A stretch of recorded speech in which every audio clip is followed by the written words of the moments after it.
Hey guys, welcome or welcome back to my channel. And today's video is when they find you shot during a mission and blame themselves. Please don't forget to subscribe, like, and share, and let's get going. The smell of burnt wiring and ozone was the last thing you registered before the world dissolved into a cacophony of sirens and shouted orders. One moment, you were pivoting to block the secondary projectile, and the next, an agonizing jolt ripped through your side, stolen oxygen whooshing out of your lungs. Wyon. It was Kirishima. His voice, usually a deep, booming laugh, was a sharp, terrified bark. The world tilted as you crumbled. You felt the rough, stable warmth of his hardening, surrounding your head and shoulders, shielding you from the falling debris. Bakugo was rapidly vaporizing a dozen feet away. I got her. Get the extraction beam ready, now. Kirishima roared, the sound strained. In any other time, he wouldn't dare order Bakugo around, but now, he was urgently doing so without even worrying about it. He was kneeling, his large shaking hands pressing an impossibly stable pressure onto the wound. On it. Don't you dare move, you hear me, Wyon? Don't you freaking die on me. Bakugo's voice was closer now, laced with a terrifying desperation that you'd only heard in the heat of battle, when the stakes were high. The pain was blinding, but the presence of your two partners, the sheer concentrated force of their worry, was distracting for you. You managed a weak, bloody cough. Katsuki. Ichiro. Shut up. Save your breath. Bakugo commanded, landing beside you in a controlled blast of smoke.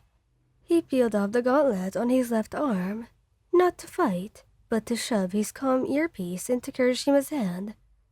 Tell them to hurry. I'm stabilizing the exit wound.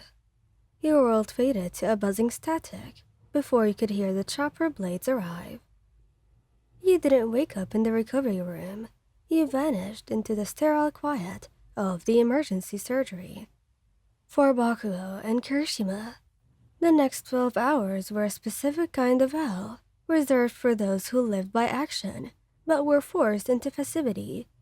They were confined to a crammed antiseptic waiting room at the Hero Public Safety Commission hospital wing. Bakugo had scrubbed the blood off his hands 3 times, the scent of antiseptic doing little to mask the lingering smell of gunpowder and your blood.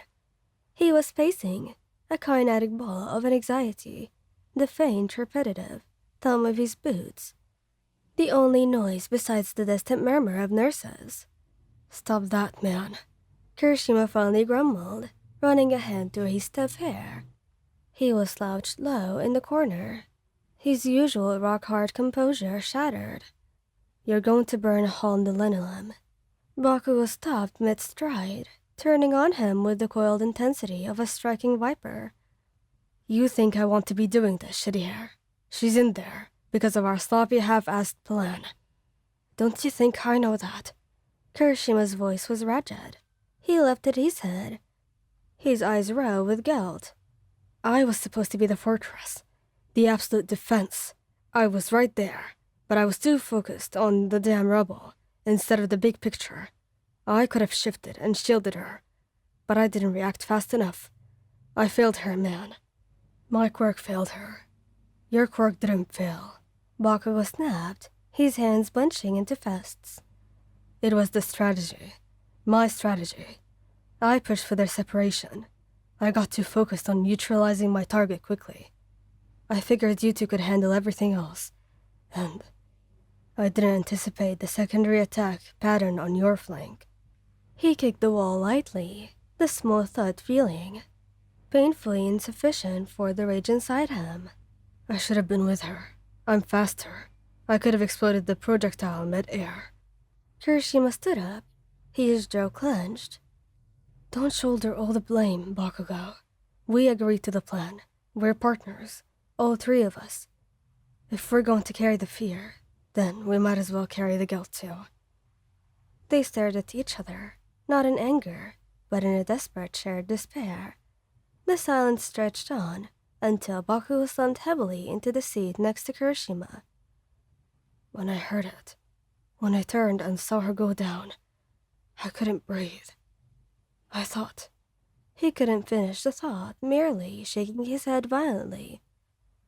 She's supposed to be behind me, always. Kirishima reached out, his hand, instinctively, hardening as he rested it on Bakugo's shoulder. A rare, unacknowledged gesture of comfort between the two fiercely independent men. We all agreed. There is no behind. We fight side by side or we don't fight at all. This means that we all take the hits. And right now, it means that we both sit here and remember that the moment she fell, we both dropped everything to save her. That's what matters. Just then, the door clicked open. A tired-looking surgeon in green scrubs stepped into the waiting room. How is she? Is Wine okay? Kirishima rushed out. The surgeon offered a small, wary smile. She's stable. The bullet entered the lower left abdomen and lodged near the kidney. We got it out. It was a very close call. She lost a lot of blood. But I must say, your partner is very strong. That is true. You can see her briefly in recovery, but she won't be awake for a few hours. We need to monitor her carefully, the doctor advised. Thank you. Kirishima managed. As the surgeon walked away, Bakugo pushed off the wall and grabbed the first hospital chair he saw, dragging it toward the double doors. We're not leaving the swing until she opens her eyes, he declared, his voice slow and firm. Kirishima didn't argue. He just walked up, behind, resting a hand on the back of his neck and squeezing gently. Damn right. We'll be right here, together. Just like we should have been on that damn mission. They moved as one toward the recovery wing, reunited by fear and relief, and the deep abiding need to be the first faces you saw when you finally came back to them. Thank us for listening. I hope you like this video, so I need you guys to tell me if there is any noise behind my voice in this video, because I've been trying out some new changes to the mic and I really need to know. I've already re-listened to the video, but I just need to know, maybe I'm not hearing anything and maybe you guys are, and yeah, I would need some feedback on this, please, because maybe the changes I made to the mic are not really necessary and maybe they're even bothersome and annoying. So yeah, thank you guys for listening. I hope you like this video. Please don't forget to subscribe, like, and share, and goodbye!